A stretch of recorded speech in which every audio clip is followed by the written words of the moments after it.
ჭირდება არც ერთი სხვა წიგნი ცოცხალ. აი ეს მარტო ეს, აი წიგნთაკრებული ბიბლია 66 წიგნი. თუ ვინმე დამარწმუნებს რომ ამას გარდა კიდე იქ არის მღვდელთან სასიებლო, მაშინ ჩვენ არ ვიქცევით სწორედ. არა ხალხო, ეს პროფესიად რო აქციეს, ეს არის დიდი ტრაგედია. დასავლეთშიც პროფესიად არის, ქვეყანა ფული უნდა ჩაყარო, რომ დაამთავრო 4 კურსი და მე მოგცემენ დიპლომს 4 წელი და სამსახური არ აქვს რა. რა თუნდა ღმერთის სიყვარულს კურსების დამთავრება არ გადამრიოთ. ცოლი რომ მოყავს ვინ კაცს, კურსებს ამთავრეს სიყვარულისას? ვინმეს კურსები დაუმთავრებია, თუ არა უთხოვდება ქალი კურსები თუ დაამთავრა. რომ აი რაღაცა 4 წლიანი კურსი გაიარა სიყვარულისა და გათხოვებისა და ამავე და მერე დიპლომი მისცეს, აი ჯაგაგო, შენ ხარ მზად გასათხოვრად. არა ხო, აი სიყვარულს არ ჭირდება კურსების დამთავრება. და მით უმეტეს ღმერთის სიყვარულს რაში ჭირდება 4 წლიანი კურსები ან კურსარტის მოსმენა იმ დებილს უსმინო და არ უსმინო ღმერთს ბიბლიიდან რომ ელაპარაკება. წავიკითხოთ რა ეგა რა, გავიაზროთ რა შესაბამისი თავებიც რო თითო მაშინ აქცენტები დავშვით. ასეთ რო წავიკითხოთ თითო თავი, მე მგონი არ გვაწყენს ხო? ყოველდღიური შეხვედრის დრო და ეს სასწაული ხდება, როგორ ხდება ჩვენი გულისა და გონების გაფორმება ამ სიტყვის მეშვეობით. ახლა ისე არისტოტელე კი არა რა თქვა რომ გონება არ იცვლება. არისტოტელეს ეკუთვნის აზრი რომ გონება არ იცვლება. აფერ არ იცვლება გონება, მაშინ მეტანოია რაღა არის.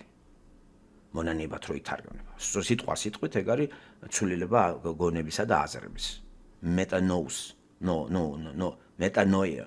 კაც რა არის? ადამიანი რო აფიქსირებს თავის, აი დააფიქსირა და აღიარა თავისი ძირითადი შეცდომა.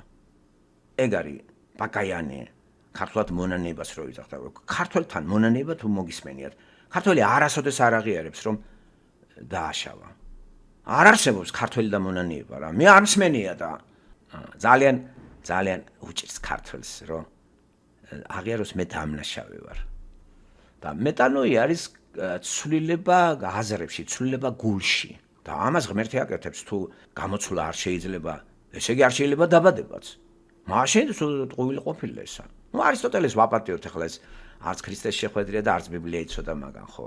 იგი ადამიანური შესაძლებლობების სარწმენა უფრო ქონდა და წერდა და ძლიერი გონება ქონდა. არც კი იცოდა ეს გონება ღმერთმა მისა.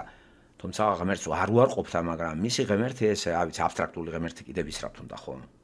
ცალკე არის და მე არ აღიარებდა სულის უკვდავებას ხო?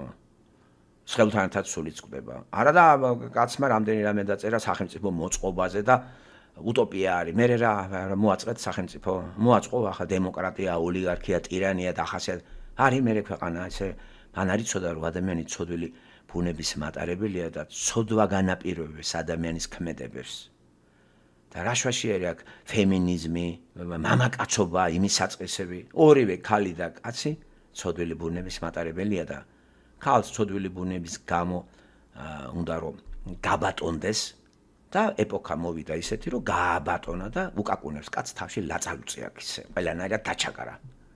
თორე სახელმწიფო ხელს უწყობს კანონები, სათავე შეგეთი. და არსი ასეთი გამოვლენის არის ცოდვილი ბუნება. ამას კი არ იძახიან. ასევე როცა სხვა ეპოქაში კაცი უკაკუნებდა ქალს და ან რომელიღაცა ქვეყანაშია, ცოდვილი ბუნების გამო დაჩაგრული ყავს ქალი. და იგი შინაგანად აი ესეთი ჩაკლული მოჯაყი არის და როგორც კი პირობები მიეცება აფეთქდება. აკი მუსულმანი ქალები რომელიც იჩაგრებიან ირანში, აქ რო გადმოდიან თავშობილობაში არიან ჩემო კარგებო. იქ ხო იყო მორჩილი. ასე რომ ცოდვილი ბუნება აქვს ქალს და კაცს. აი ეს უნდა შევიგონოთ ჩვენ და მე რა გვეშველება. ასევე ადამიანში ყველა დაბადებული ცოდვილი ბუნების მატარებელია და ქრისტეში ყველა დაბადებული უკვე ცოდვილი ბუნება გამოსყიდულია. ქრისტეში დაბადებული კაცი და ქალი აი ესენი უკვე ჰარმონიაში აღდგენილი არიან და ღმერთის მითითებით არის ერთიც ქალი და მეორე კაცი. და რო გადავლენ სხეულიოჩა იქნებიან მარადისობაში ღმერთთან. და აქ ახლა სხვა ისენი სახელმწიფო რას აკეთებს ახლა და რას მიდგენს და ამიდგინა ჰომოსექსუალიზმი, LGBT და არის ამაზე ჭყივილი და არაფერი არ გამოვა. არ მივაქციოთ მაგას ყურადღება. აქ ეს აღთუ წელი ღვთის წყალობით გვაქვს. არც ერთ ეპოქას კიდევ ვიმეორებ ასეთი რაოდენობით თავის ენაზე ღმერთის სიტყვა არ ქონია. იყვნენ ადამიანები რო არცელებდნენ.